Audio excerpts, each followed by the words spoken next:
Royaume-Uni, Fanny, la fête est finie après 3 jours de célébration du couronnement de Charles III. Mais oui, les adeptes de la monarchie ont encore des paillettes dans les yeux ce matin.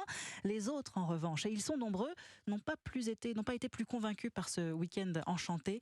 Et si Charles et Camilla ne sont pas parvenus à les séduire, c'est peut-être qu'ils attendent un monarque plus en phase avec son temps, en l'occurrence William, dont la popularité semble intacte. Le reportage de l'envoyé spécial d'Europe 1 à Londres, Lionel Gougelot.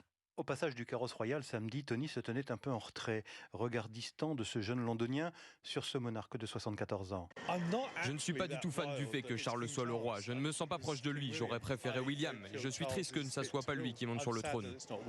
Un nouveau règne, mais une même monarchie qui n'épousera vraiment la société moderne de son temps que lorsque William montera sur le trône, ce qu'attend impatiemment Oliver.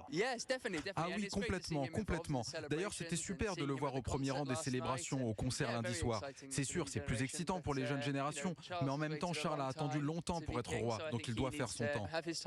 Une attente que comprend Gaëlle, charmante septuagénaire, supportrice de la famille royale. Il est jeune, il a une jeune famille. Les jeunes générations, c'est-à-dire nos enfants, apprécient ça.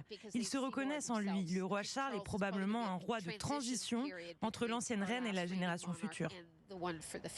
Hier, pour la journée du bénévolat, Charles et Camilla sont restés enfermés dans leur palais. Seuls William et Kate sont allés à la rencontre des volontaires. Londres, Lionel Gougelot, Europe 1.